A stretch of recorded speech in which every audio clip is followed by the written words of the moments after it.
दोस्तों, क्या हमारा देश तानाशाही की ओर गिरता जा रहा है? एक महीने पहले ये सवाल जब मैंने आप लोगों से पूछा था, जाहिर सी बात है बहुत से लोगों को शॉकिंग लगा। नमस्कार दोस्तों, आज हम बात करेंगे ध्रुव राठी की, जो एक इंडियन यूट्यूबर है। अब पता नहीं कैसे इंडियन यूट्यूबर है, बस पैदा हो गए इंडिया में, बाकी पता नहीं कहाँ हैं, कैसे हैं, क्या करते हैं। तो उन्होंने बोला है कि हमारा देश तानाशाही की ओर बढ़ता जा रहा है, और उन्हें हर देशभक्त को कॉल किया है कि भैया आओ और देखो।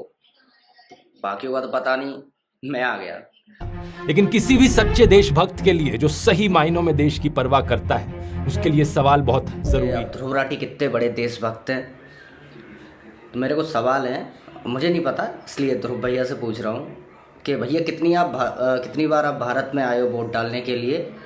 क्या आप भारत में टैक्स देते हो? कहाँ से आप अपने आप को भारतीय कहते हो और देशभक्त कहते हो? थोड़ा ध्रुव राठी जी का यूट्यूब कैरियर समझ लेते, मैं करते क्या है यूट्यूब पे। तो यूट्यूब पे ये एक इंडियन यूट्यूबर हैं, पॉलिटिकल कमेंटर हैं, ब्लॉगर हैं, और दो चार जो भी होंगे। तो इनका जो मेन रहता है, इनकी जो पॉलिटिकल मेन कमेंट्री रहती है, वो सिर्फ बीजेपी गवर्नमेंट, मोदी सरकार। और उन्होंने एक वीडियो में एडमिट भी करा है कि ये जो कुछ भी है आजकल मोदी जी की वजह से है।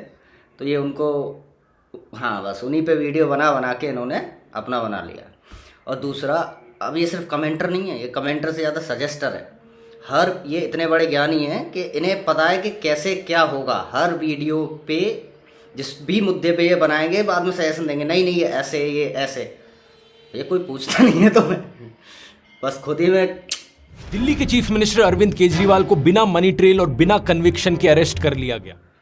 अब ध्रुव जी गए बौखला, क्योंकि केजरीवाल जी और कांग्रेस के कुछ अकाउंट्स फ्रीज हो गए हैं, तो ये बौखला गए हैं। अभी पागलों की तरह कुछ भी बोल रहे हैं अपनी वीडियोस में। गिर रही है। कुछ बीजेपी के पॉलिटिशियंस तो अब ओपनली कह रहे हैं हम 400 से ज्यादा सीट लाना चाहते हैं ताकि हम देश का कॉन्स्टिट्यूशन बदल सकें। इनकी समस्या ये है कि कुछ बीजेपी के नेता, जैसा इन्होंने अपनी वीडियो में बोला है, बड़ी आसानी से पोस्ट डाल रहे हैं और कह रहे हैं कि 400 पार अब की बार।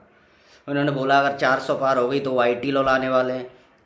अब इनकी थोड़ी हालत ज़्यादा ख़राब है, क्योंकि IT लॉ आ गया तो ये कुछ भी जो बकते हैं वो नहीं चल पाएगा। के बाद भी कुछ लोग इतने बेशर्म हैं कि वो फिर भी कहते हैं अरे अगर ये नहीं तो और कौन। हालत देख रहे हो देश में क्या हो गई है। हालत ये हो गई है कि कोई भी और ऑप्शन यहाँ पर अभी हालत ऐसे हैं कि बीजेपी के अलावा कोई भी चलेगा। भैया कह रहे हैं कि किसी भी टॉम डिक हैरी को वोट डाल दो और जिता दो। मुझे नहीं लगता कि भैया आपका सपना साकार होने वाला है।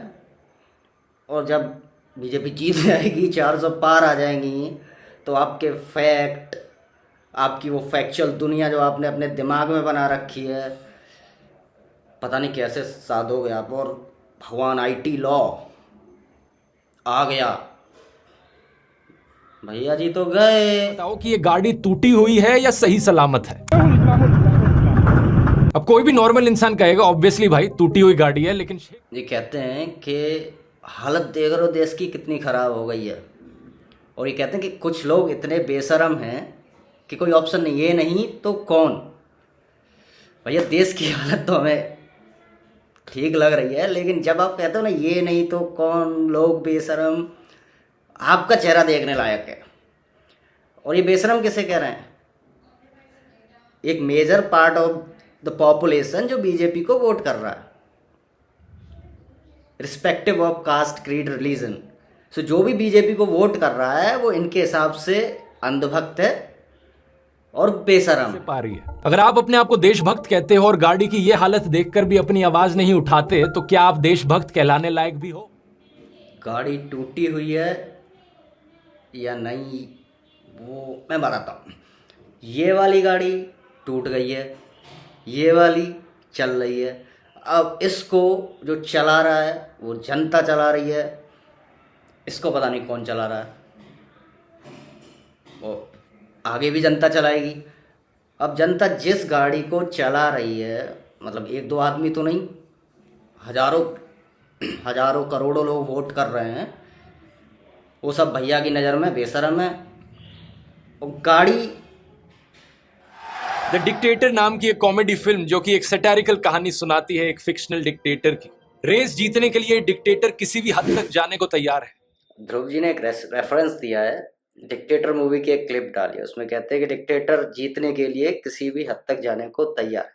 अच्छा, ध्रुव जी के रेफरेंसेस बड़े तगड़े होते हैं। इन्होंने एक वीडियो डाली थी अमृतपाल खालिस्तान के ऊपर, तो उसमें ये धूम 2 के विलेन को अमृतपाल से कंपेयर करते हैं और बाद में कहते हैं कि धूम 2 का हीरो जो विलेन है बाद में हीरो निकल आता है।